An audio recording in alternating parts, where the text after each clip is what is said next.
internet. Uma saudação especial aos internautas montenegrinos, sejam os de nascimento ou aqueles de coração. Pessoas que construíram a sua história aqui por essas bandas e que hoje estão nos ouvindo. Está começando mais um episódio do Papo de Montenegrino. Eu sou a jornalista Manuela Petri. Eu sou o jornalista Cássio Pereira. Último episódio de outubro, né? Mais um mês chegando ao fim, 2022 quase aí. E nós seguimos destacando pessoas, ideias e entidades que têm alguma relação com o Montenegro e com a região. E nesta aventura, junto comigo, com a Manu, também está o João Roden, que além de coordenar o podcast com a gente, também manja da questão técnica, gravação, edição e muito mais. E volta e meia a gente lembra de agradecer ao amigo Nayan Baizek, que é o designer que nos auxilia aí com as artes do programa que vocês veem nas redes sociais. Valeu, Nayan. Aliás, um recadinho de sempre, segue a gente nas redes sociais, @Papo de Montenegrino. Ali a gente anuncia os entrevistados, mostra algumas fotos dos bastidores e tu também pode comentar, seguir, sugerir, criticar, enfim, fica bem à vontade por lá. Lembrando que o Papo de Montenegrino vai ao ar todas as quintas-feiras no Spotify e no YouTube. A gente tenta postar sempre no final da manhã e na maioria dos dias a gente tem conseguido, né, João? E se você quiser apoiar o nosso projeto, vai ser uma alegria divulgar a tua marca, serviço ou produto por aqui. É só chamar a gente nas redes sociais, ok? E vamos então à pauta de hoje. A gente, na verdade, tem ideia de abordar esse assunto desde que começamos o podcast lá em maio. Trata-se da proteção à criança e ao adolescente através do Conselho Tutelar. Esse cargo surgiu a partir da determinação do Estatuto da Criança e do Adolescente, o ECA, criado em 1990. Sua responsabilidade é promover a garantia dos direitos desses pequenos, investigando denúncias de abuso e determinando medidas para coibi-las. Além disso, o conselheiro pode assessorar o poder público na elaboração e implementação de medidas que aumentem essa proteção à infância e à adolescência. E quem conversa com a gente hoje é a Sinara Alves, coordenadora do Conselho Tutelar. Seja bem-vinda ao nosso podcast, Sinara. Boa noite, obrigado pelo convite. É um prazer estar com você essa noite. Prazer é nosso, a gente que agradece. Sinara, antes da gente partir para as perguntas, eu queria que tu falasse um pouquinho sobre o dia a dia, né? Como é a rotina de um conselheiro tutelar em Montenegro hoje? Que tipo de... Vocês têm que cronograma de atividades vocês seguem? A gente não segue, não tem um cronograma fixo, é conforme a demanda, né? Uhum. A gente está lá, 24 horas, a gente está praticamente de plantão, tem sempre um conselheiro de plantão, né, um de folga e 3 na sede, né? São 5 conselheiros, né? Então não tem um padrão fixo, né? Tem dias que a demanda exige um pouco mais, tem dia que exige um pouco menos, né? Mas é bem... A maioria dos dias tem bastante movimento, sim, bastante demanda. E nesses dias que há demanda, então, quando tem uma situação de risco para uma criança, o que é feito? Qual é a ação do conselho para ajudar a família a superar essa situação ou uma dificuldade? Qual é a primeira ação que vocês realizam? Primeiro, o acolhimento da família, né? A família chega lá, já chega com problemas, né, enfim, e primeiro o acolhimento, né, depois a gente faz o encaminhamento para a rede de proteção, né, para essa criança ou esse adolescente ser acompanhado. Sinara, e falando assim um pouquinho sobre esse período que a gente está vivendo de pandemia, né, há algum tempo a gente conversou aqui no programa sobre a segurança da mulher, também sobre a defesa da mulher. A gente viu que aumentaram muito, né, os casos de agressões às mulheres durante a pandemia. Te pergunto em relação aos abusos e maus tratos às crianças, vocês também notaram algum aumento durante esse período de pandemia? Sim, até o ano passado, quando começou a pandemia, até que não foi tanto, né, assim, os números não aumentaram, mas este ano praticamente dobrou, né? Para te ter uma ideia, de abril do ano 2020 a dezembro de 2020, foram 16 casos de violência e 17 de abuso. Agora, este ano, de janeiro de 2021 a setembro, foram 39 abusos e 26 violências. Então, praticamente dobrou, né? É uma preocupação constante nossa, né? E para te ter uma ideia, essa violência, esse abuso, não é com relação à criança fora de casa. Isso está acontecendo nos lares de Montenegro, né? Pela própria família, né? Então, é uma preocupação do Conselho Tutelar, como que a gente vai proteger essa criança, esse adolescente, da própria família, que seria o grupo que deveria proteger, né, e cuidar, e esse grupo que está abusando e violentando essas crianças, né? Essas agressões e abusos, normalmente eles acontecem dentro de casa, Sinara? Sim, olha, do ano passado para cá, não tem nenhum abuso que seja feito assim por um vizinho, né, digamos, é padrasto, é pai, é tio, é avô. Isso é muito preocupante. Muito Sinara, preocupante. Pode falar. Não, antes muitas denúncias chegavam via escola, né?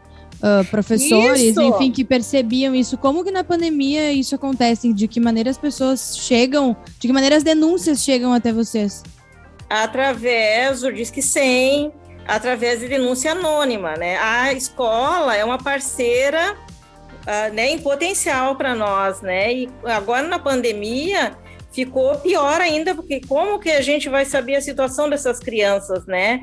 Agora, quando começou a vir de novo às escolas, né, quase que no regime normal, já começou a subir de novo o nível de violência e de abuso, né, porque eles conhecem, os professores conhecem os alunos, né, e sabem do contexto familiar de todos, né, e eles são nossos parceiros. Foi muito difícil para nós, no Conselho Tutelar, esse tempo de pandemia, né, esse problema de violência e abuso, não tendo a escola como parceira. Certo. E quais foram as principais denúncias nesse período agora de pandemia? O que mais foi percebido, assim, abuso, maus tratos, enfim? Tem a ver com violência sexual? O que o Conselho... com que situações vocês mais se deparam, assim, no cotidiano, Sinara? No cotidiano, o que mais a gente se depara são com conflito familiar, né? Este é nossa demanda maior. O que tu quer dizer com desculpa, só pra gente situar, assim, o que tu quer dizer com conflito familiar?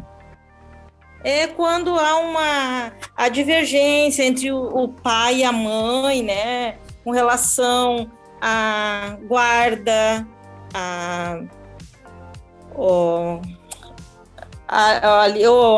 auxílios, né, digamos, do pai e da mãe, a pensão alimentícia. Então, esses são os conflitos familiares, né? Que os pais se separam, né? Então, depois há um conflito entre as partes, né? Esse que seriam os conflitos familiares, né? E após isso, então, o maior número depois seria de abuso sexual. E tem também essa questão dos atendimentos, Sinara, também está relacionado com... Eu vou trazer de novo o exemplo da entrevista que a gente fez sobre violência da mulher, né? Quando a gente conversou, ficava muito ligado, os casos de violência estavam muito ligados aos bairros mais pobres, à periferia, né? Essa questão de vulnerabilidade social. Tem uma relação também com esses casos de abuso à criança e adolescente com vulnerabilidade social também? Não muito. Por incrível que pareça, não. É geral. É geral. Eu creio que a pandemia levou a a família, pai, mãe, vô, tio, tudo para dentro de casa, né? E não tendo a escola, enfim, e isso que tá gerando tudo isso, né? As famílias, eu acho que perderam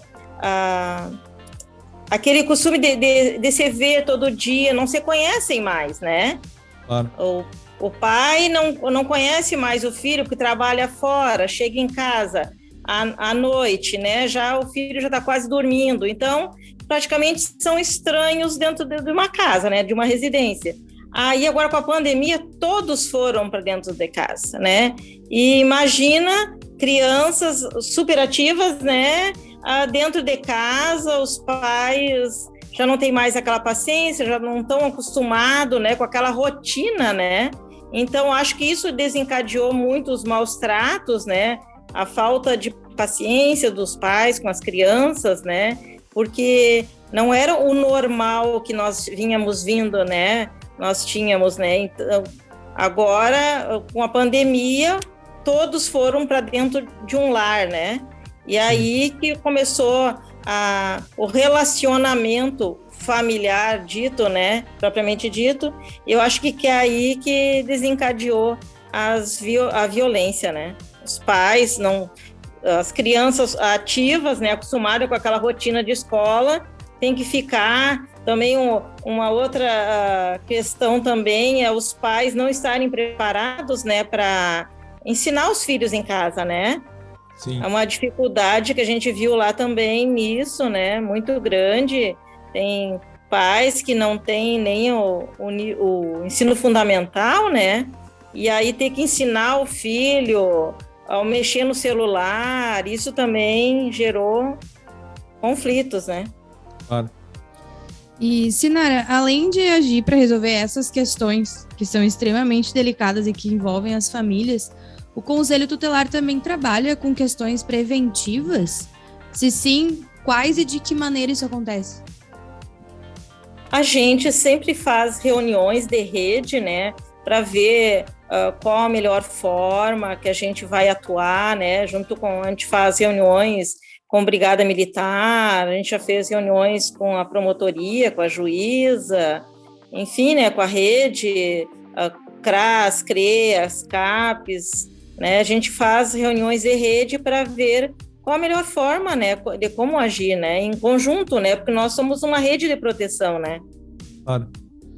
Sinara, agora com o retorno também parcial, né, e quase total de eventos, festas, né, os eventos noturnos na cidade, o Conselho tem realizado ou pretende realizar em seguida alguma ação de prevenção, a presença dessas crianças, adolescentes, venda de bebidas alcoólicas para menores, né, ou esse tipo de medida é só mediante a denúncia? A gente faz em parceria com a Brigada Militar, né? A gente já fez várias ações juntamente com a Brigada Militar, a Guarda Municipal, né, para coibir esse tipo de situação, né? E estão tendo agora, nesse momento pós-pandemia, tá tendo... Vocês estão recebendo denúncias de eventos assim que envolvam crianças e adolescentes ou não? O pessoal ainda... Não, por enquanto não. Uhum. Sinara, para a gente já encerrando aqui, em termos se eu flagrei alguma situação de abuso, violência, criança e adolescente, como que eu entro em contato com o Conselho Tutelar, quem eu procuro, quais os números de contato? Assim, ó, nós 24 horas tem um conselheiro sempre de plantão, né? Então, o número do plantão do Conselho Tutelar, né, quem precisar, né, por favor, né, denuncie pelo número 99-707-9723. Esse é 24 horas. Esse tem sempre um conselheiro de plantão. Certo. E na sede também pode fazer denúncias também, 3649-8279. Tá certo. Muito obrigado, Sinara, pela tua participação aqui. A gente segue acompanhando esse trabalho muito importante, né, que os conselheiros fazem, e estamos à disposição, tá bom? Obrigado, eu agradeço, né, e um recado para a população montenegrina, né, que são nossos parceiros também, né, se há denúncia, porque tem sempre alguém com o olho, né, nas nossas crianças, nossos adolescentes, então agradecemos à comunidade montenegrina, né, por fazer essas denúncias, e assim, né, a gente pode coibir, né, esse tipo de situação, né. Certo. Beleza, então, essa foi a Sinara, que é coordenadora do Conselho Tutelar de Montenegro. Importante a gente ficar atento, né, ao que acontece ao nosso redor, para poder também procurar a entidade caso a gente acabe flagrando algum tipo de abuso às nossas crianças e adolescentes. Tá bom? E antes de encerrar o programa, vamos ao Dica Daqui. É aquele quadro em que damos sugestões locais. Um restaurante para visitar, um evento que vai rolar, um perfil legal seguir nas redes sociais e por aí vai. Manu, o que temos para hoje? A minha dica vem com um pouquinho de saudade reunida junto, que é a volta das invernadas artísticas dos CTGs da nossa cidade, que pós-pandemia, durante a pandemia, né, ficaram, óbvio, sem atividades e agora estão retornando, como é o caso da invernada adulta do CTG Os Lanceiros, que já informou que retornou agora em outubro, e as atividades, principalmente da invernada adulta, estão sendo bem divulgadas nas redes sociais do CTG. Os ensaios acontecem no Galpão às 10 horas, o instrutor é o Luiz Silva, então está aberto para inscrições quem quiser. E outro é a Minha Casa, o CTG Estância do Montenegro, que também retornou com os ensaios das invernadas Mirim, Juvenil e Adulta. Então, os ensaios acontecem nas sextas-feiras, às 7 horas da noite a Mirim, e a partir das 8h30 a Adulta e a Juvenil, com o instrutor Pablo Silveira. Então, quem quiser tanto colocar os seus filhos como começar a dançar, voltar a dançar, como seja, as invernadas na nossa cidade estão aí abertas. Beleza. Quando minha dica vai para um lugar que eu conheci no final de semana, fui lá dar uma olhada no Complexo Soma, que é um bar, um espaço de alimentação montado ali junto ao posto Soma, lá na Buarque de Macedo. Fui lá tomar um chopinho. Então o pessoal pode chegar por lá, levar o pet, também tem uns chopps diferentes, dá para pedir um petisco, sentar nas mesinhas lá para conversar com a galera. O Soma não abre todos os dias, eles têm uma programação semanal. Acabei de tomar um xixi do João aqui, que eu tava com o microfone um pouco distante.